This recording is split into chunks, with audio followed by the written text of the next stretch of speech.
I was not really exposed to her as a singer. Kasi I know that she had Superstar. Wala kang plaka ng Pearly Shells?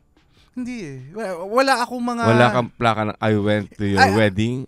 Mas nakilala ko siya as an actress already eh. The Pod Network Entertainment. Bituing Marikit. Yan ang opening ko. At ako po si Butch Francisco. At ako po si Leo Katigbak na unfortunately cannot carry a tune. Neither can I. Okay. You carried more of a tune than I did. Okay. Nagpapanggap kaming mga awit kasi ang episode natin ay... Ang sa ating opinion are the best female singers of all time. Of all time. Oo. Okay. So, Pero ano, baka magtaka kayo bakit hiniwalay namin. Kasi iba pang grouping ko pag nag-male singers kami at iba rin yung grouping pag nag-performers kami. Kasi may kanya-kanya rin namang mga definitions yan. pero minimal, dito muna tayo sa mga babaeng mang-aawit. Okay. Okay, of all time. Number 10, I hope you agree with this, si Frenchie D. Alam mo, na-discover ko to. Nag-perform siya doon sa isang Urian Awards. May tribute kami kay Jerry De Leon. Kinanta niya yung theme song ng Ang Daigdig Ko'y Ikaw, yung first team up ni FPJ at saka ni Susan Roses. I was hosting the affair. Pagkatapos, binibigyan ako ng instruction. Sabi ko dun sa floor director, mamaya na. Kasi... Papakinggan mo muna. Papakinggan ko muna. Kasi ay, maganda naman ang boses talaga. Noon lang ako nakarinig ng ganong kagandang boses. So ending nung natapos na siya, biglang sumalang ako, hindi ko alam ang gagawin ko na. Kasi hindi ako nakinig. Nabighani ka ng gusto kay Frenchie. Hindi ako nakinig sa instructions. Nakinig lang ako sa kanya. Pero hindi ko pinagsisisihan yun. Siya lang naman yung babae nakalulo ng amplifier. Powerful na hindi sumisigaw. Well, yeah. That's diba? That's true. Number 9 ko, si Vina Morales. Okay. Nung una hindi ako masyado impressed sa kanya because maybe she was very, very young. Yes. So wala pa yung maturity na paano mo naman pahakantahin ng mga love songs siya na hindi pa niya pinagdadaanan. So pero ngayon naman marami ng naging karanasan sa buhay kasi nga syempre naging nanay na, di ba? Na-anesthesia na at nanganak na. Na-epidural na siya. Yun. Di ba gano'n naman? Usually pag nagiging nanay, mas gumaganda, mas gumagaling. Kay Vina, hindi pa para siyang medyo may pagkapaos na husky. Kaya actually si Vina, nagmamarka rin ng boses niya. Diba? Alam mo yung boses niya. Kakaiba yun. Si Vina is always one person I look forward to seeing and saying hi to. Kahit nung bata pa siya magalang. Alam mo ba kung paano kami naging, hindi naman naging magkaibigan kaagad, pero paano kami nag-start? Ang final na langoy namin was sa Anilaw. Kasi ka-aaral ko lang na mag-ano nun eh. Tapos nagkataon, si Vina was there. Pagkatapos, I had seen her naman sa ABS-CBN and whatever. So, nag-hi, hello and whatnot. And then over the years, parang kumbaga, that was the one that kind of triggered it, that kind of sparked it. So, ano siya. Tapos, she was very nice. Yung nandun, hindi mo nga mararamdaman na artista siya. She was just like one of the people there who was scuba diving in Anilaw. Masasabi ko lang talaga, she has improved tremendously over the years. Yes. Yun. At saka kasi remember when she was starting, people were saying that she was parang a Sharon Cuneta copycat. Sharon kasi pangalan niya talaga, di ba? No, pero even then, kasi even with the Viva movies and whatever, then she developed a style of her own. She became her own person. Yes. Number 8, Sarah Geronimo. It's not just the voice, it's the charismatic performance. Yes. Di ba? Yung parang kahit masarap siyang pakinggan, tignan, obserbahan, total package siya. Yes. Kumbaga siya, sinakop niyan lahat yon. Number 7 ko, Regine Velasquez. Ito si Regine, actually, aaminin ko, hindi ko siya gusto nung araw kasi ang feeling ko parang teknik na teknik. Di ba? Puro teknik. In the beginning. Yeah. Ano, tinuro ni Mang Jerry? Well, hindi naman masama. Hindi naman. No. Hindi. Iba yun. Training yun eh. Para correct. Ba? No, I met her when she was Chona Velasquez. She was introduced in Penthouse Live. Yeah. Pagkatapos, then after that, when Ronnie Henares manager, naging Regine Velasquez. Yeah. Pero si Regine, even from the beginning, maganda naman talaga ang boses niya. Maganda talaga boses. Kaya lang kasi, parang ang dating lang sa akin, parang but it was a voice looking for an identity at that time. Oo, tsaka hindi. Ayun nga, siguro doon niya inaaral yung technique. Pero dahil nga parang na-immerse na niya lahat ng klaseng technique sa singer, tinubuan na siya ng soul. Naging, yung nagkaroon na ng kaluluwa. Yung ang kanya pagkanta. At doon ko na siya finally na-appreciate na parang anything na kantahin niya, parang would always be a pleasure na panoorin at pakinggan. Oo. Actually, dapat si Regine Velasquez pwede rin maging national artist din yan eh. Kasi for all her contributions, saka hindi siya nagmaramot sa lahat ng mga nag-uumpisa mag-first time concert, lagi siyang ever present. Parang she would never say no. Tsaka funny siya. Nakatrabaho ko yan dati sa Tin Pan Alley kasama si Bing at saka si Jano. I was the writer, si Tats Manahan yung director. Tin Pan Alley. Channel 2 nung araw. Oo. This was 80s. Yeah. This was before she moved to Channel 7. Mag-asawa na si Jano tsaka si... Nagliligawan pa lang ata sila nun. Okay. Number 6. Lani Misalucha. Nung araw, I hated her because of her surname. Kasi bakit na? Pag-i-introduce mo, lahat yata ng laway ko, parang basang-basa lahat ng lente ng camera. Di ba? Bayot? Hindi. Bayot siya nung, di ba, ang maiden name is Bayot. Tapos kasawa siya ng Misalucha. Noon, dahil bago pala siya in-introduce, dusang-dusa sa akin. Friends, please welcome Miss Lani. Ano ulit yun? Pero di ba sila magkakapatid kumakanta? Lahat sila. Kasi kahit, The Bayot Sisters. Parang, well, I don't remember. For some reason, I just had this impression before na much as I like Lani, parang I found May better. Kanya-kanya yun eh. Hindi, ayun nga, kanya-kanya. Pero yun nga, kasi nung napakinig ko si May, sabi ko, ay, may gaganda pa pala yung Pero I cannot even qualify that now kasi it's a recollection, it's a memory. So, siguro if I hear it now, I will not have the same opinion. But at that particular time, that was the thing that struck to me. Na good as Lani's voice is, and it's a very, very versatile voice. Nung napakinig ko yung sister niya, sabi ko, basta ako, ito lang masasabi ko talaga. Saka naman nakakita, okay, whether standing up, sitting down, lying down, oo naman. Nakakakanta. Si Lani Misalucha lang ang may kayang gawin yun. Okay. Number 5, Kulidesma. Siya yung kakaiba ang timbre ng boses. Di ba sinasabi parang Barbara Streisand? Iba eh. Iba pa din. To me, ang mas Barbara Streisand si Jaja eh.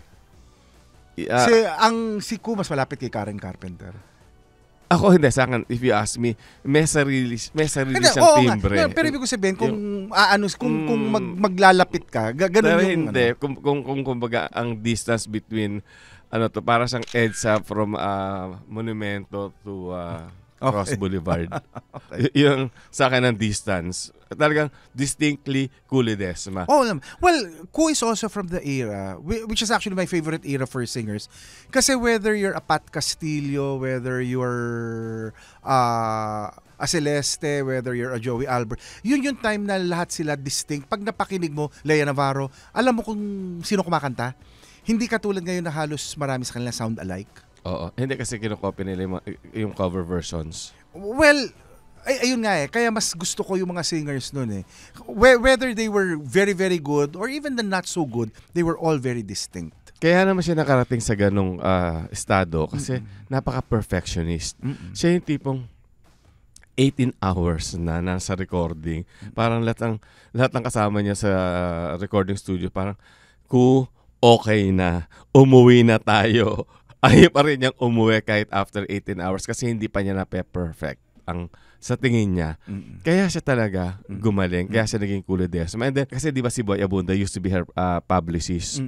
Tapos, kinikwento sa akin ni Boy Abunda noong araw. Nakikipag-away siya kasi she would insist on something na parang everybody would be against it para hindi, it is not possible. Pero sabi ni Boy, but believe it or not, in the end, she would prove herself correct. Kasi alam niya kung ano ang dapat sa kanya at kung ano ang bagay sa kanya. O kaya siya naging Kulidesma. Siya yung tipo na, like her concert, Ako ay Pilipino in the Cultural Center of the Philippines. Biglang all of a sudden, you were hearing all of these kundimans done classic way pa rin, pero she was the number one singer at the time. She was the most popular singer at the time. So pag ginagamit mo yung celebrity mo to push certain things, ang laki na nagagawa. To this day, one of my favorite concerts of is Inspired Madness, which was written by Joey Reyes and directed by Peke Galiaga, also for the Cultural Center of the Philippines. May tape ako nun. Pahiram. In tape? Hindi, alam mo, natatanda ako, nirecord ko yun nung pinalabas sa Channel 9. Pagkatapos biglang, ay, nawala na. Just as a tidbit, di ba, kung natatandaan nyo yung sa Moulin Rouge, yung kanta doon na pinagtagpi-tagpi ni Ewan McGregor at saka ni Nicole Kidman, in Inspired Madness, may ganyan na kanta na ginawa si Joey Reyes na inareglo ni Mr. C. Na yung mga kanta ni na Sting and whatever, nagsasagutan yung mga kanta. Actually, mas nauna pa siya. Nauna pa. That was 1980s, ang Moulin Rouge 2000 plus na. Oo. Number 4 ko, si Dulce. Alam mo si Dulce, alam mo totoo, ha? Marites yan. Oo. Kasi pangalan niya Maria Teresa Llamedo. Marites siya. Alam mo yung boses niya, may sariling buhay. May sariling lakad. Parang may sariling lakad. Parang may sariling kondo. Parang hindi mo pwedeng diktahan. Effortless. Pagka bumuelo siya ng mataas, wala kang mararamdamang parang naghihingalo. Di ba? Kasi di may ganun singer na. Parang kulang na lang dali mo sa ICU yung vocal cords. Siya hindi. Hanggang high notes, buhay pa din. Di ba? Parang wala lang. Parang sa kanya, yun na yun. At saka classic na classic ang pagkakanta niya ng maalaala mo kaya na theme song. Oo. At saka anything she sings is good. Naman. Okay. Number 3 ko, si Lea Salonga. Kahit pakantahin mo yan ng I Have Two Hands. Classic ang magiging, classic naman ang I Have Two Hands, no? Pero magiging parang napakaganda pa rin at parang naging artistic yung pagkanta niya ng I Have Two Hands. Si Lea, napaka lamig ng boses sa tenga. So pag pinapakinggan mo, it really is heavenly. Hindi, tsaka siya yung, kasi palibasa matalino. Si Lea, nabayayaan ng talino, ganda ng boses at abilidad sa pag-acting. Kasi hindi mo naman pwedeng hiwa-hiwalayin yun. Parang hindi naman automatic na matalino ka maganda ang boses mo. Si Lea, parang sabi ko nga pag may mga talents tayo na ganyan, parang nung ang Diyos nagsabog ng galing at talino. 3 batya ang pinangsahod niya. Banyera na pagkalaki. Kaya nga. Anong dala niya? Parang malaki-laki yung nasalok. Parang hindi ka man lang nagtira sa the rest of humanity. In fairness to Lea, she worked hard. It's constant studying, it's constant rehearsal, it's constant preparation. And discipline. Yes. Hindi siya bibirit for the sake of birit. Kaya nga hanggang ngayon Lea Salonga siya. Kasi alam niya kung paano alagaan ng boses niya the proper way. We're also in the era naman that we're also very, very conscious already of the accomplishments of the people that we have on stage and on screen. So at least I am hoping that hindi mangyayari sa kanila yung mga nangyari doon sa ating magagaling na mga singers at mga artista noon na nakakalimutan. Ang number 2 ko, si Nora Aunor. Sinabi mo rin lang na malamig ang boses ni Lea. Ito, mas malamig. Kung sinasabi yung nag-iisang superstar, nag-iisang boses. Walang katulad, di ba? At saka si Nora, because alam naman natin that si Nora doesn't speak English. It's not her second language. Pero pag kumanta siya, iisipin mo nakukuha niya. Isipin mo language niya kasi kahit phonetic ang kanyang pag-aaral, nakukuha niya yung damdamin at saka kasi nga magaling na artista din siya. Hindi, ako feeling ko iba pa rin yung sa singer at saka sa artista. Yung sa kanya talaga nararamdaman niya yung kanta. So even if it's in English, she probably understands what it means and what it's saying. So hindi lang ina-articulate, damdam rin ang sa pagbigkas. Kung merong mental candy na marunong kumanta, si Nora Aunor yun. Sa sobrang lamig ng boses. Although nag-umpisa siya untrained. Correct. Tapos eventually, she went to Cecile Azarcon para matutunan yung, kasi hindi ka na matatagal din ng ganyan yung raw ka. You cannot be raw forever, no? Alam mo, actually, Nora is not in my top 10. Largely because I was not really exposed to her as a singer. Kasi I know that she had superstar. Wala kang plaka ng Pearly Shells? Hindi. Wala akong mga... Wala kang plaka ng I Went to Your Wedding? Mas nakilala ko siya as an actress already. Pero yung sa... Hindi naman kasi ako... Hindi ka nanonood ng the Eddie Nora Eddie Peregrina show. Nung bata ako, pag nakakapanood ako ng TV, well, aside from the foreign programs, pag local lang pinapanood ko comedy. So, mas pinapanood ko ang mga John and Marcia, kaya mas kilala ko rin yung mga Baltic and Company, kasi hindi ko nanonood ng musical nun eh. So, hindi ka nag-contribute sa Mamera para kay Nora? May silbi pa yung Mamera nung araw. Tama. Nakakabili ka pa ng banana Q nun eh. Nangongolekta siya ng mga Mamera, tapos lalagay si garapon, tapos do-donate sa charity. Unfortunately, medyo ngayon, syempre, yung boses niya, di ba nagka-problema siya supposedly nung inoperahan. So, but I think it's also one of those things because si Nora naman was also known to drink and smoke. So, yan yung nakakasira ng boss. In fact, when I heard Nora singing, it was actually towards the tail end nung medyo nagagasgas na yung boses niya. Kaya yung sa akin, hindi ko top of mind ang singing niya. Well, okay, but she's my number 2. Yes, I don't dispute it naman because I've heard naman songs that she did when paganda talaga ang boses ni Guy. Sige nga, katingin Pearly Shells. Hindi nga ako kumakanta eh. Di ba? Kaya sabi ko, mas malakas ang loob mo. Kasi ikaw, kaya mong magkatono. Ako walang tono ang boses ko. Okay. Ako na naman natatakot ako sa Phil's Cup kasi baka singilin tayo. And my number 1, Pilita Corrales. Boses. Nandun na. Kakaiba. Hindi garalgal. Yung boses, parang, alam mo yung dumadaloy. Parang gano'n lang. Parang siyang waterfalls na maganda tunog, maganda pakinggan. Tsaka hindi, si Pilita kasi yung as a performer, yung malibog na yung talagang yung sensuality nag-overflow. Kasi di ba may sinabi nga ako sa isang previous episode na hindi ka pwedeng magaling na performer kung hindi ka malibog. And I mean, malibog not in the sexual context but the sexuality. Yung passionate. Yes. So, kaya sa akin talaga, kasi of all time so she may no longer be at her peak. But correct, I agree naman with you. Pilita Corrales will always be the best singer, female singer of all time in the Philippines. Okay, let me... our listeners... Let me entertain you. No. Our listeners similar pero there are differences. Okay. A lot of the singers na nandito sa listahan, actually nakatrabaho ko sila eh. Parents, this is your cheat code to understanding your gamer kid. This is Keri Kita, Guide for Non-Gamer Parents. I'm Ray. And I'm Joey. Hardcore gamers, hardcore parents. Let's learn from each other. Dito, Keri Kita.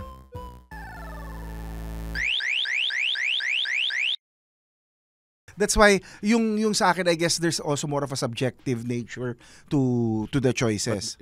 But you try to be objective. No. But kasi I see them even when they're in rehearsals. Iba yung napanood ko lang sa TV, napanood ko sa concert eh. Nakikita ko sila even in their down moments and even when they're not in front of the camera. So there are certain insights that I get to see. Nakikita mo sa labang kumakain ng banana Q. Sino kumakain ng banana Q dyan? Ay, basta antayin mo muna yung listahan ko. Okay. Anyway, si Jasha Padilla. Is my number... Kumakain ng banana Q? Hindi, taka. Jasha Padilla is my number 10. Si Jasha, I first met her when she was still part of a band. She had guested in Hotdog. In Penthouse Live. Sa Hotdog ba yan? I don't remember the band eh. Hotdog. Yun. But siya yung kumanta ng yung Careful, yung kay Inday Badiday. Ay, ito naman kasi, at the time that they guested, ang alam ko, may pwesto sila eh. This was just before she went solo. Sabihin mo, ipaliwanag mo kung ano yung pwesto, baka sabihin mo pwesto sa palengke. Hindi. Ang pwesto ito yung may regular gig ka na kumakanta ka in either a hotel lounge, yung mga Siete Pecados, yung mga ganun na parang... Alibay Bar. Or for example, yung mga Tavern on the Square where sina Gary and sina Martin used to sing before. Sa Greenbelt. So basically, pag nagpupwesto ka, ang ibig lang nung sabihin, is meron kang regular stint at may regular gig ka at you perform there regularly. And at that time, that was also one of the best ways para nahahasa ang boses mo. Now, si Jasha, the first time I heard her, I think she sang a Tagalog song at that time eh. Nagandaan ako sa boses niya. But over the years, I've actually found her voice becoming rich and becoming fuller. Which is one of the reasons why I always like her songs. And whether she will sing something that's Broadway-ish or something that's a little more mas Pinoy papa. Ano yung kanta niya na si Ray Anfuentes ang nag-compose? Basta she's had her own pop hits and whatever. ang gusto ko lang sa ni Jaja, kahit anong ipakanta mo sa kanya, hindi mo makakalimutan na si Jaja yung kumakanta. Whether it's a Streisand song or something that's a local song that she's doing a cover version of. And then you had mentioned earlier yung sa Sensuality. Mhm.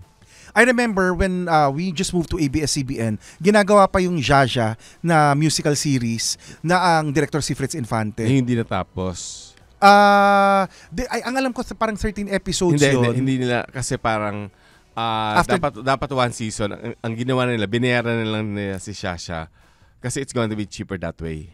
Well, no, the other reason that probably happened was Jaja was one of those shows na it was in the middle of its run when the group of sina Freddy Garcia came in and they were going to revamp the entire lineup of ABS-CBN.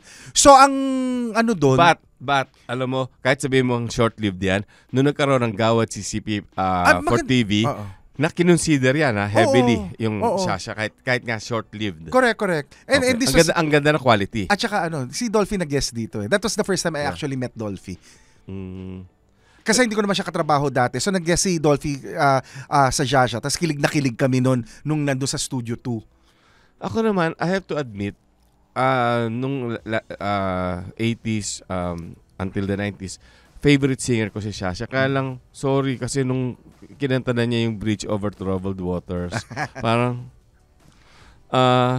medyo naging masyadong sapi ang dating. So, medyo sorry na buwasan ng konti. Pero alam naman niya nung araw na talagang pag nag-top favorite ako, yan, si Ku, sila Bernie, Shasha, sila Joey Albert. Recently I saw her in the parang birthdays celebration for Mr. M, for Johnny Manahan. Tapos di kumakanta sila lahat. Tapos pagkatapos kumanta lang ni Jaja, pag nagkasalubong kami. So sabi ko, alam mo, ikaw talaga, ang markadong-markado pa rin ang boses mo. And you still sing so effortlessly. Si Jaja hindi mayabang eh. She always she will always, hindi madali lang yung may ganun siya na parang kumbaga pag siya ang kausap mo, she's always grounded and down to earth and whatever. And that's one of the things I love about her. Plus the fact na kahit anong kanta na kantahin niya, ako gusto ko timbre ng boses niya eh. Isang anecdote lang na gusto ko sa kanya. Meron siyang concert against sa Philippine Plaza na naging Sofitel. So mag-o-opening na. Wala pa siyang yung damit niya, hindi pa dumadating. Ang suot, kamison lang ang suot niya. So, sabi niya, kung wala kamison ni Mother Lily, yung magic kamison. Hindi. Mahaba na kamison. Okay. So, tsaka may lace. Okay. So, sabi niya, pues kung wala yung damit, lalabas ako na nakakamisón. Kumanta siya ng nakakamisón. Kaya, at saka kasi si Jaja maganda katawan eh. At saka Jaja looks class. Yeah, oo. So, wala nakahalata, nakamisón lang na suot niya. Kasi naman, nasa pagdadala yan eh. Kahit na ang ordinaryo yung pag ang nagdala, sanay ka nakikita na maayos magdala ng damit. You will not think less of it. Number 9 ko, Pilita Corrales. I was deliberating whether I put Pilita higher or lower on my list eh. Kaya lang ang again, markado ang boses niya, sensual siya kumanta, she's accomplished a lot and everything. If this was a performer's list, I'd probably rank her higher. But ang natatandaan ko, because my dad likes Pilita eh. So we had a lot of her records. And your mom didn't? My mom is not into music eh. But my dad plays the accordion, he plays the organ, and he likes a lot of singers. Si Pilita nga una kong na-meet nasa Lasal Lipa. Dinala ko ng tatay ko, I think I was 6 years old. Tapos sama kumakanta si Pilita, bigla akong sumigaw ng pagkalakas-lakas na I love you Pilita. Tapos sumigaw rin siya. It was in the middle of the performance. Sumigaw rin siya back at me. Tapos I think I met her backstage after that. Sabi niya, shut up! Hindi, I love you too. Ikaw talaga. Hindi, basta ako yung, nagulat siya kasi nakanta ko yung isang kanta niya, yung Chewy, chewy, chewy, chewy, queriendo queriendo en el cielo para mí. Nagulat siya. Uy, Phil's Cup. Uy, handa na ba kayo magbayad sa Phil's Cup? Kumanta si Book. Walang may-ari nun. Sige, good luck mahabol. kung buhay pa yung merong nun. Hindi, pero kasi nga, which meant because I kept listening to her records, kaya na-memorize ko yung kanta. Ako naman, yung kay Pilita, I love her song, I love her voice and everything. Kaya lang, sometimes when I listen to her, it's either there's not enough diversity depending on the song. Oo. So parang, again, okay na nagmamarka na ang boses ni Pilita, but maybe I would have wanted a better play. But she was also from a time na hindi mo masyadong ginagalawang areglo. Hindi katulad ngayon na kahit paano mo baliin ang areglo, parang it will work basta carry nung singer eh. Hindi. Noon, mas purist ang mga musikero. Basta pag Mother's Day, kinakanta ko lagi yung para ti mama. Tapos na-disinherit ako. Akala ko binabatukan ka ng nanay mo. Oo, hindi. Tapos sabay disinherit. Okay. Okay.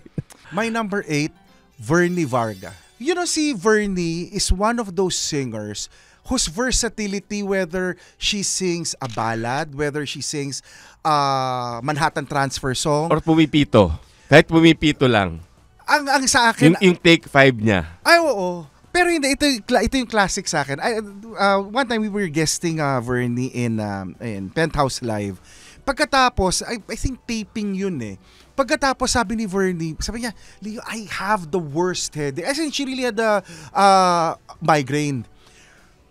Pagkatapos sabi niya, feeling ko hindi ako makakakanta. But being the pro, so ready na kami, lumabas siya. So kinanta niya take 5. Pumipito na siya, tapos kung ano-ano yung ginagawa niya.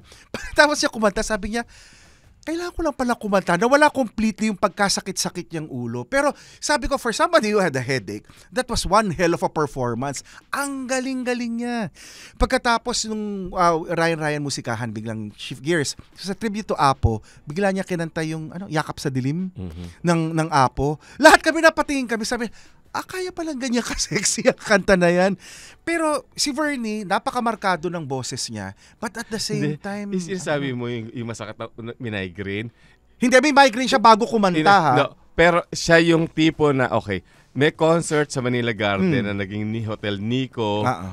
Okay, alas 7 ang concert niya. Well, actually, mag-8 o'clock. Usually, ang singer, natataranta na yan at nagpe-prepare na yan. Pero alas 5 hanggang alas 6, nagsiswimming pa siya sa swimming pool ng hotel. Ay, Ganun siya. Alam naman ni Vernie na magaling siya. Pero hindi siya mayabang about it. Hindi, alam mo, kaya hindi ko siya sinama. Kasi hindi na rin siya active. Kasi, well, I mean, ito nagiging bulong-bulungan na. She's not really very well. Actually, I'm aware of that. And I feel very sad because I think, sad I think talaga. we are losing such a great singer prematurely. Pero ang feeling ko, wala ka namang magagawa eh. Because it's not something that she did to herself eh. Yeah. So, pero kahit ano pa mangyari, naging Vernie Varga pa rin siya. And will forever be Vernie Varga. Si Viernes Ignacia. Mabugat. Hindi, yun yung middle name, yung Ignacia. Mabugat. Yung apelido. Oo. Ay, Viernes Ignacia Mabugat. Mabugat. Oo. Ayun. So, nagtitinda siya ng halo-halo sa San Juan nung araw. Pero si Vernie, at saka she raised sensuality and sexuality. Oo. Sexy naman talaga si Vernie. I remember when we were doing mga Tonight with Dick and Carmi also. Minsan pumupunta ako sa recording. So, at saka sa Penthouse Live. So sa Audio Captain kami nagre-recording nun sa La Fuera sa compound sa Makati. Pag si Vernie nandun, mas matagal pa yung kwentuhan kasi pag nag-record siya, take 1 siya. Pagkatapos, nagkukwentuhan na lang kayo. Hindi take 5 Hindi siya aalis ka agad. So, tapos okay lang siya, nag-aantay siya kasi may mga nakapila. Pero pag si Vernie nandun, biglang kakanta siya, tapos na. Mas matagal pa talaga yung ipinagkukwentuhan nyo at saka pinag-aantay niya kaysa sa actual take niya. And then, tsaka, ito, just to show you yung confidence, yung kinikwento mong yan. Ikaw, pag magre-record ka, parang, di ba si Kulidesma, the day before, sign language na lang kayo lahat sa bahay. Oo. Di ba sinusulot na lang niya lahat ng gusto niya sabihin? Syempre, para hindi malas pa yung pero si Vernie Varga, nakikipag-chismisan ha. At saka si Vernie was such a warm person. Ako I love Vernie. I've had amazing times with her kasi kahit halimbawa magte-taping sa location ng Martin and Pops Together o yung Penthouse Live. Si Vernie masaya kasi tawa lang siya ng tawa. Never diva attitude, always friendly and whatever. Tapos pilya. Yung kumbaga hindi politically correct pero ang saya-sayang kasama ni Vernie. Ang number 7 ko, Lolita Carbon of Asin. Okay. I mean, I had heard her sing before, so I was familiar with the songs of Asin and what. Sabi ko, maganda yung boses niya. Then one time, there was this concert that I think it was Mr. M was directing it. Tapos ang dinicide nila was it was going to be a mashup. She was going to sing with another singer na ibang-iba yung style. Pagkatapos they would sing a song that she would not typically be singing. Yan yung literally na sinasabi ko, nalaglag yung pangako nung nakita namin. Tapos kahit si Mr. M na... Hindi, matagal lang naiakyat yung pangako. Pero kahit si Mr. M was so surprised and so amazed. Kasi kumbaga, nag 180 degrees, it was still Lolita Carbonov as in, pero you could not imagine na ganun yung level ng performance niya. I don't know nga if there's a tape of it pa because it was just such an amazing moment musically. And ako lang kasi, I like her vocal prowess, except that, the music is not kinda... Oo, pero kasi yung sa akin, if I didn't hear that performance, doon ko na-realize na ganun kaganda ang boses niya. Kasi kaya niyang laruin, kaya niyang ibahin completely if you ask her to. It's not her typical song, pero sabi ko, wow, that was a performance. Hindi kasi hindi naman yung Sara Geronimo songs ang kakantahin niya. So, pero hindi ko nga matandaan kung sino yung kaduet niya. Ito somebody was popular for pop. Hindi. Si Corita? No. Ito somebody, parang if you were to think, sinong ka-level ni Sara na popularity at the time that we did it, I don't remember who she sang with eh. Kasi ang feeling ko, it was such an amazing number. I think even yung kasama niyang kumanta, nabigla. Kasi parang nag-umpisa sila na parang ito yung kanta nila. At a certain point, nagpalit sila nung kanta. Tapos, caring niya yung totally different arrangement and everything. Number 6, also on your list, Dulce. Si Dulce, bukod siya ba ang nagwagi? Ang masasabi ko lang, ang tawag lagi namin kay Dulce pag kumakanta, siya lang ang babaeng nakakapagpabagsak ng speaker. Kasi literally, sa sobrang powerful ng boses niya, at buong buo kahit tumbling yung speaker? Talagang literally, sino bang musical director yung kasama ko dati, na sabi niya, alam mo bang Mantay, may isang performance sa sobrang powerful ng boses ni Dulce, bumagsak yung speaker. So isipin mo na, di ba napaka-bass ng boses ni Dulce. Pero pagkakanta siya, papakantayin mo siya ng mga malumanay at saka caring rin naman niya. Pakantayin mo Our Father yan, panalo na eh. At saka ang gusto ko sa kanya, ang Tagalog niya ay napakalinis, napaka-pure. For Cebuana, ha? Oo. In the same way that si Lea is very clear and crisp ang si Dulce pag Tagalog, ang linaw-linaw ng pagbigkas niya. Pero pag nagsalita, yung Visayan, niya nandun. Pero the moment the song is there, ibang klase yung linis. Pero kahit ako, tuwan-tuwa ako pag nagtatagalog siya, pero with the Visayan intonation, ang sarap pa rin pakinggan sa tenga. Number 5 ko, Celeste Legaspi. Si Celeste, I like her as a performer. She has this raspy voice which again I think is also very very distinct. Kasi ang kasabayan nila yung grupo nila Basil sa Circus Band eh. Yan yung grupo nila yan yung mga magkakasabay eh. Kaya 'di ba yung Manila Sound kaya yan nabuo nung 70s. Eh. 'Di ba kasama din siya sa Sangkatutak Band? Oo, pero hindi Circus Band. Kasi si Basil mas kilala ko at saka si Napat mas kilala ko sa natatandaan mo yung Sangkatutak Band. Okay. Nakikita ko pa nga yung mga kanta nila sa jingle song hits ng kapatid ko eh. Pero nung EDSA Revolution, dito rin ako isang napanganga. Kasi marathon kami sa coverage noon. Pagkatapos si Celeste dumating ng maaga. Kailangan mo may musical number habang humihingi ka ng mga contribution para sa mga sundalong lumalaban at saka Siya lang ang kilala ko na sa alas 5 ng umaga bukas ang vocal cords. Nakakanta ng live pagkatapos -1. At hindi lang yan, gumagawa pa siya ng sopas. Oo, correct. Yung EDSA Revolution, di ba? Nagbukas siya talaga ng soup kitchen. Okay. Siyempre, Celeste is in her 70s already. So, iba naman rin yung quality ng voice niya, bumaba na rin. But if you were to listen to Celeste at her prime also, iba rin naman ang dating talaga ng boses niya. And she can easily manage going from pop to classical, to kundiman, to English song, to an adaptation. Kaya-kaya, she does it all seamlessly. Ang number 4 ko, si Mega. Sharon Cuneta. I've always liked the low register key of her voice. Ang natatandaan ko lang na lagi nilang sinasabi kay Sharon, kaya pag 2 nights ang concert, it was always better to watch her on the first night. Because si Sharon, at least this is the way they explained it to me, Sharon doesn't sing from the diaphragm. She sings from her throat. So, nakakadamage yun Hindi, ayun nga eh. Kaya usually, pag second night ng 2-night concert, paus si Sharon. Although, ngayon ata hindi na nangyayari yan. But before, the tonal quality of her voice was really the best on the first night. Dito lahat nang gagaling. So, buong buo, walang daya. Pagkatapos, mga kantang bituing walang ningning, mga kahit nga balutin mo ako. Balutin mo ako na kahit siya ini-spoof na niya. Oo, di ba? Ano ba yung huli ko nakita sa kanya sa isang social media? Kumukuha siya ng parang magbabaon siya tapos makan. Saka naman nakakita ganun ka-successful yung kanta, nagkaroon ng sarili interpretation. Correct. But si Sharon talaga ang ganda ng boses. And I remember when we were doing that week because I wasn't part of it. But one of the highlights of the Sharon Cuneta show, kasi my friend Eloisa Matias was the musical researcher and musical producer at that time. Ang isang highlight nun, laging inaabangan ng mga tao, ano ba yung kanta na kakantahin ni Sharon dun sa pinaka-final segment. Kasi more often than not, ito yung kanta na hindi pa nila napapakinig. So, papasikat pa lang, pag nagustuhan, kakantahin na ni Sharon, gagawa na sila ng areglo. Uy, mamaya yung chips mo, isa-Sharon ko na ha. Okay lang yun. Ang number 3 ko, kung sa'yo si Frenchie, sa akin si Bito. Si Bituin, anything na ipakanta mo sa kanya, kahit nga yung sa natatraffic siya at kumakanta siya ng iba-ibang kanta, parang nagka-carpool karaoke na sinusubaybayan ko yan sa social media kasi ang ganda-ganda ng boses at ang galing-galing ni Bito. Di ba ang kwento pa nga, remember yung Lion King, yung isang kanta doon, usually lalaki ang kumakanta. Yung performance lang daw sa Philippines, ang pumayag sila na babae ang kumanta kasi nung napakinig ng producers yung version ni Bito nung kanta, they were so amazed with it.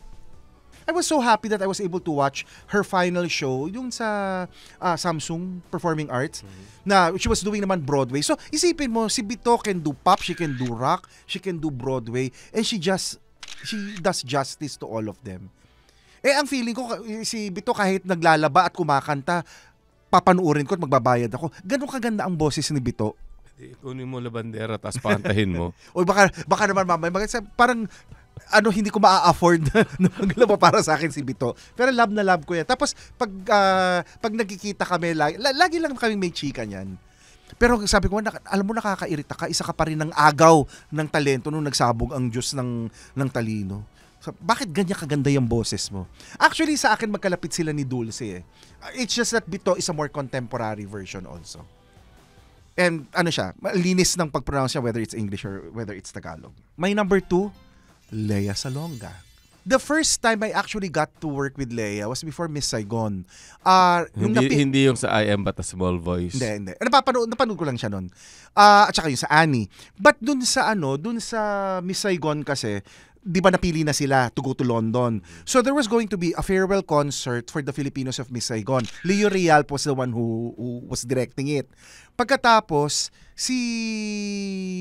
ako yung kinuha nila na writer. Siyempre, wala yung sa isip ko sasabihin ko. Ako yung kinuha nila na writer doon. So, I had to interview all of the talents. Although si Lea, hindi ko na-interview noon Pagkatapos, ang bilib lang ako, Lea was very, very busy at the time. Ang alam ko, hindi siya attend ng rehearsals. Pero sina Isay Alvarez, sina Robert Senya, sina Michael Williams, sina Monique Wilson, they were all able to attend their rehearsals. Sina John Briones. Pagkatapos si Lea, and I don't know if she was also not feeling well at that time. So Lea arrived on the night of the performance. Nung dumating si Lea doon sa performance, talk to Leo Real. Sabi ni Leo, this. When the number came, Lea, without having had time to rehearse, sang it perfectly, hit all of her marks exacto where the director said at what point in the song and bibilib ka talaga sa kanya. And over the years, my admiration for her is just really long. We've guested her several times in Ryan Musikan. Pagkatapos, she's done a lot of other stuff. And even the plays that she's done abroad after Miss Saigon, parang kumbaga, world-class talent. As far as I'm concerned, siya yung talagang pwede mong ibangga kahit kanino. Pero alam mo ba nung bata siya, may nanghula na one day she will become Miss Philippines. Pero hindi nangyari yun. Naging Miss Saigon siya. And more than that. Naging Tony Award winner. Okay. Ako feeling ko baka yung Miss Philippines na sinasabi nila is not Miss Philippines the beauty contest but somebody who represents Philippines to the world. That's more of my interpretation Miss for it. Miss Talent Philippines. Pwede. And she looks gorgeous. Ako, I really like the way she looks eh. She's somebody who exudes so much confidence. And class. At saka itong, I remember I was in New York, pagkatapos, we were together in the plane, tapos, Naka-business class ka? kung sabihin mo naman yun, parang hindi ko naman kaya magbayad ng business Hindi class. nga kaya nga yaman-yaman mo talaga kasi ako nasa... Nakabili ako ng sale. Ako nandun ako sa papak ng Nakabili ako ng aeroplano. sale. Oh, anyway, so so Leia was also in the plane. So we got to chat and whatever. Tapos I told her that I was going to be in New York. Pagkatapos, nakabili na ako ng mga tickets ko for Broadway shows. But I had not been able to get tickets for her. So sabi niya, sige Leo, I can make sure that there's a ticket that's reserved for you. I mean, babayaran ko. It's not a complimentary thing. Pero at least meron ako ng access.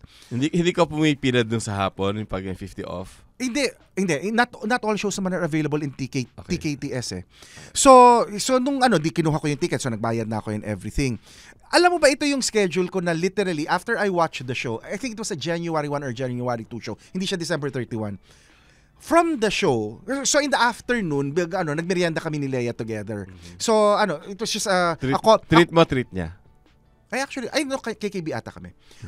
It was a restaurant in front of the theater. Then after that, she walked kasi she just walks to the theater. Sardis? Hindi. It was a coffee shop. Tapos may croissants and good coffee. So, nakuha ko na yung ticket ko and everything. So, I paid na. Tapos, so pumasok na siya. Nung evening na yon, actually maganda nga yung nakuha kong seat. So nanood ako sa kanya. After the show, I had to go to my nephew's apartment in Queens because my flight was leaving in 3 hours. So literally, after, sabi ko, utang na loob, sana wag mag-overtime yung show, kundi maiiwan ako ng eroplano. Saan ka ba, sa LaGuardia o JFK? In Newark. Okay. No. JFK. This particular trip was JFK. Malayo-layo yun Oo. Ayun nga. So that's why na lang. Kaya yun lang yung advantage ng business class. Para kumbaga, mabilis akong nakapag-check-in. Pero yung sa akin, I marvel every time I look at her performances. Kasi you would think that it's already a career that has spanned so many decades. Pero she just keeps getting better and better. So parang kumbaga, in the episode that we had about national artists, we both felt that she qualifies for that. Ang feeling ko, more accomplishments pa will add to her case to be national artist. Number 1 ko, Kuledesma. Okay. Si Coro, nakatrabaho ko yan sa Kubay Special Arrangement. I was the writer-researcher. Mitos Villarreal was the writer. Ang natatandaan ko kay Channel 13 yan, di ba? Channel 13. Kaback-to-back niya yung Star Cafe. Na nandun sina Fede Los Reyes, di ba sinabi mo yung kay Ku, ang tagal ng recording session? Kaya matagal ang recording session ni Ku. Kasi, ang style ni Ku, pag nagre-record, hindi, no. Pag si Ku nagre-record siya o nag-ano siya, pag tumigil siya at nagkamali, take it from the top. Kasi ang sinabi niya, pag sa recording, nakanta ko yan ng dire-diretso na hindi ako nagkakamali, makakanta ko yan ng live ng dire-diretso. So, kaya tumatagal ang recording ni Ku noon. I don't know now. Pero kaya tumatagal yung recording ni Ku noon. Kasi uulit siya ng uulit until mapaperfect totoo yung niya. nasagap ko na 18 hours. I've had, I don't know if umaabot ng 18 hours, but I know the hours were long. Tapos ang sa akin, nung katrabaho ko siya sa Kubay Special Arrangement, si Ku lang yung tumatawag ng mga 3:00 ng madaling araw. So, pag sa bahay, nag-ring yung telepono, parang nagpapalpitate ako, sabi ko, patay. Meron na pagkagawa sa akin si Ku. So, yan yung time ko when I was working with her in Kubay Special Arrangement. But I would hear all of these stories about how much of a perfectionist she is. But one of the other kwentos also, di ba there was a time na uso yung mga counterpoint. Yung halimbawa mo, 2, 3 makata. Ang dati na kwento, and I think I asked Ku this. Sino ka-counterpoint niya? Hindi, si Ku hindi nagka-counterpoint noon. Kasi it has something to do with hearing. Later, nagka-counterpoint na siya. Pero I think in the early part of her career, kaya ang kinakanta niya lagi, primary vocals, hindi siya nagsa-second voice. Kasi pag napakinig niya yung ibang boses, susunod yung boses niya. And that was one of the kwentos. I don't know if Ku will agree with me with that. Pero I remember those were the kwentos. Kasi like dati, yung mga Michelle Legrand medley na sina Basil, sina Pat Castillo, tapos naggaganon-ganon yung areglo. Ang sabi nila, may sabi sa akin, tinan mo, si Ku hindi niya yan gagawin. Kasi susunod siya doon sa mapapakinig niyang boses. Kaya hindi mo siya napapakinig na nagsa-second voice eh. Kasi maiiba. Pero iba naman yung purity at saka pagka-pristine ng boses niya. And si Ku is one of those few people who can go from normal to falsetto na hindi mo nahahalata. Natatandaan mo yung kanta na Sana? Oo. Hindi yung Sana ni Christina Panera. Yun, di ba? It's a very hindi mo napansin at a certain point medyo mababa yung tapos biglang tumataas. Tapos hindi parang naka-falsetto na si Ku pero hindi mo nakita kung saan nag-transition. Kasi to me, Ku at her prime, her voice was really just perfect. Kaya sabi ko nga doon sa mga kaibigan ko, 'di ba si Karil kinakanta niya yung Magbalik Ka na Mahal ng Rama. And it's becoming her song right now, 'di ba? It's becoming an iconic song for Karil.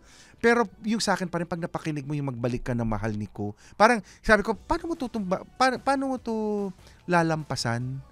Parang masyadong define. So talagang for you to make it your song, you have to make it a slightly different version. It was just so iconic. Tapos her songs like Sana Bukas Pa Ang Kahapon, or when she did her Ako Ay Pilipino album, or when she did the experimental route with Inspired Madness. Tapos 'di ba kaya ang Unchained Melody seems like an easy song to sing, but it's apparently a very very difficult song to sing. Pero she does it so effortless. Okay. I guess you can also say that I'm a fan of Ku. Sabi ko nga kay Ku pag nakikita, sabi ko, I've been in love with you since I was a teenager. At natuwa siya doon? Hindi. You have to remember, Ku started early. Okay. Oh. At saka hindi naman magkalayo yung edad namin ni Ku. Yeah, anyway, so... Hindi naman parang 20 years yung difference namin na matanda na siya. Nung teenager ako, she was in her 20s. Ikaw talaga.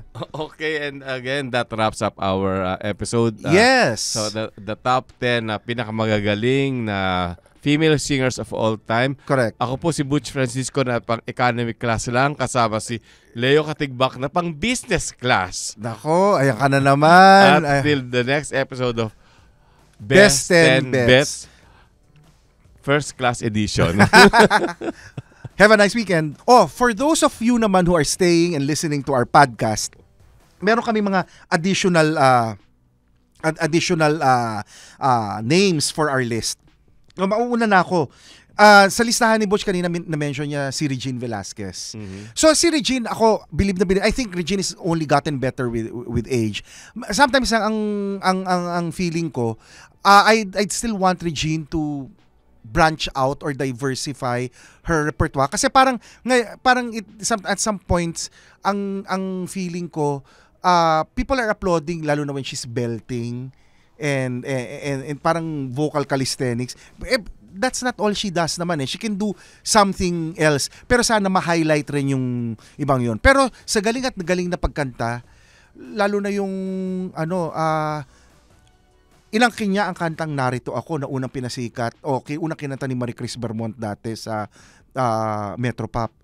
Pero nung kinanta ni Regine, she made it her own. And I wish there were more songs, whether it's a cover or that she would make markado or more distinct for her. Another person on my list, Lani Misalucha. And I think Lani Misalucha, I really admire her for the versatility of her voice. Yung mga top 10 ko ginawa mo na lang bonus ha. Ikaw talaga. Hindi, tapos anong tawag dito? 'Di ba nung nagpo-perform siya with the Society of Seven sa Las Vegas? One of the trademarks of Lani Misalucha is her ability to mimic and to interpret. Ay, ang galing-galing niya dyan. Ang galing-galing niya doon, na kaya pati yung mga puti, bilib na bilib sa galing ni, di ba, sina Celine Dion, ginagaya niya. So, impress sila, sina Barbara Streisand. So, kuhang-kuha niya. Pero, sabi ko nga, minsan hinahanap mo sana they had like more original songs also. Another singer, which may not be a usual choice, and some people may disagree with this, ako si Agot, gustong-gusto ko ang boses niya. Agot Isidro. At si Agot nga, napakamarkado as a singer underrated. Oo kasi lalo na yung album niya na nandun yung mga Everyday or yung version niya ng May Minamahal. Ang feeling ko, ibang klase talaga. It is so unique and it's so distinct that I really wish that she sang more songs that she made her own. So yun yung additional 3 ko. Okay, ako naman. Additional 2 lang ako. Okay, Jonalyn Viray. Well, Jonah na yata siya Oh, ngayon. Jonah. Si Jonah. Ay, alam mo ba yung kwento niya? Na nung unang lilipat siya sa ABS, Okay. di ba nandun si Roxy Likigan. Oo. Ay, tawa-tawa ako pag kinukwento ni Roxy to. So, nung una, sabi niya, drop muna natin yung verso, Jonah Lin na lang. Pagkatapos, drop na natin yung Lin. So, yung Lin. So, naging Jonah na lang. So, he has a funny way of making it kwento. Pero, I guess it spells the difference. Because, naging iba rin naman yung dating niya nung naging Jonah na lang siya. Di ba? Hindi. Parang Jaya. Hindi, kasi naman talaga, amin natin, pagka yung galing ka sa 7, i-repackage ka pag nagpunta ka na ng Channel 2. Lagi may ganun, di ba? Oo naman. Pero yung kasi, sa akin. Kasi ako, nung Jonah Lynn Viray siya, magkasama kami nung araw sa GMA. Yun. Nagkaroon kami ng konting tampuhan, pero... Parang karami-rami mong nakakaaway. Ha? Parang karami-rami mong nakakaaway. Tampuhan lang yun, Okay. tampuhan. So hindi away, tampuhan lang. Tampung pururot lang yun. Oo. Okay. Tapos, ang aking isa pang bonus ko, si City. Ay. Actually, si City Navarro, yeah. Actually, that's true. Si City, iba rin ang boses niya eh. Lalo na when she does her jazz songs and whatever. I just wish her career lasted longer. Yun na nga eh. Yun na nga nang hinayang Parang bigla na rin ako. siyang nawala eh. And you know the funny thing with City, because City hosted one of our shows in Studio 23 before. The funny thing with City is, sabi ko, uy, City, kanino mo namana yung boses mo? Walang kumakanta sa pamilya niya, siya lang. Oo. Tapos yung sa kanya, yung napaka-flirty ng boses niya, di ba? Yes. Yung parang may sariling landi. Tama. yung boss Tama. niya. And City is such a nice person. I love her. I never love met her. her personally, but I would always try to watch her Ako naman perform. kasi, I would meet them because I would attend the tapings. So minsan naman nagtitaping, tapos pag halimbawa break, nakikipagkwentuhan ako sa kanila. And si City is one of those people also na ang bait-bait, parang not a mean bone in her body. Yeah, parang ikaw. Parang hindi yan yung sinasabi mo kanina. So on that note, baka kung ano pang mga lumabas dito, ako po si Leo Katigbak. At ako po si Butch Francisco. Para sa aming episode ng All-Time Best Singers. Pero kanya-kanya hong listahan. Pwede yung iba yung listahan nyo. At sana mabasa rin namin kung ano yung reasons kung bakit yung sila pinili. Kasi we might ultimately end up agreeing also. At sa dami rin naman kasi we are a singing nation. Sa dami na mga awit sa Pilipinas, I'm sure kahit kami ni Leo, kahit na nagtulong kami sa pagbuo ng listahan, meron pa rin kami na miss out kahit papano. Kaya we would like to hear from you. Comment down below. Okay. Oo, pero yung maganda comments na tungkol sa akin na. Okay. Thank you very much for joining us. The opinions of podcast creators, hosts, and guests are not necessarily reflective of the official stance of the Pod Network Entertainment, its hosts, or other network programs. The content created by the people behind the podcast is personal and not meant to harm any religion, ethnicity, group, organization, company, or individual.